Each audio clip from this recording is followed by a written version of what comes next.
कल हमने आपको बताया था कि सत्याग्रह का विचारधारा के बारे में बताएंगे।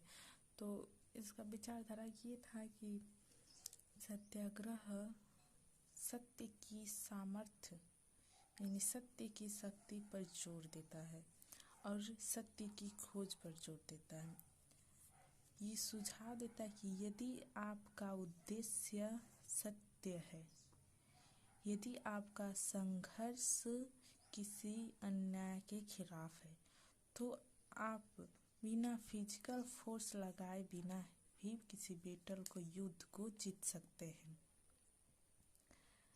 बिना प्रतिशोध लिए, बिना आक्रामक हुए, बिना भी आप सिर्फ अहिंसा के सहारे अपने संघर्ष में सफल हो सकते हैं, केवल अहिंसा के सहारे।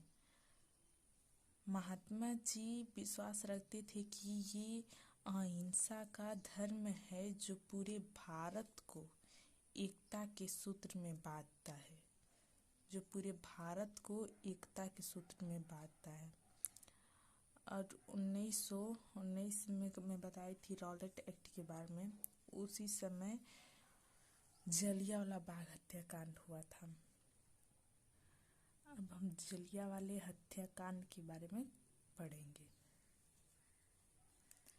ये एक ब्रिटिश गवर्नमेंट का एक्ट था, जो कल तो बता दिया कि जो गवर्नमेंट बिना किसी मुकदमे को पकड़कर जेल में डाल देते थे। अब महात्मा गांधी भी इसके बहुत विरोधी थे, बहुत से नेताओं विरोधी थे इसके। और फिर भी इतने विरोधी के बाद 10 मार्च को रॉलेट एक्ट को लागू कर दिया गया। पंजाब में बहुत इसकी नाराबाजी थी इस एक्ट के विरुद्ध। फिर 10 अप्रैल को 2 नेताओं को, doctor Satyapal and doctor Saifuddin Kitchlew को गिरफ्तार कर लिया गया। अब इस गिरफ्तारी के विरोध में जलियांवाला बाग हत्याकांड यानी जलियांवाला बाग में सभा एकत्रित हुआ था 13 अप्रैल को।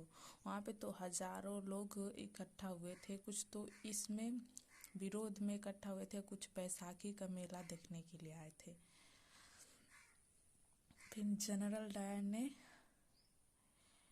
इंटर किया पार्क में अपने सैनिकों के साथ, और एक ही दरवाज़ा था, चारों तरफ से ये मैदान घिरा हुआ था और एक ही दरवाज़ा था जिसे बंद कर दिया बिना किसी वार्निंग का।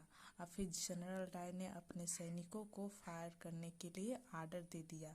उसमें हजारों लोग मरे और घायल भी कुछ लोग हुए। उनमें से बहुत ज़्यादा औरतें भी और बच्चे भी थी। बहुत दुखद घटना घटी थी। अब कल हम लोग एक नया टॉपिक शुरू करेंगे। आप अच्छा लगे तो लाइक कीजिएगा, शेयर कीजिएगा एंड कमेंट कीजिएगा।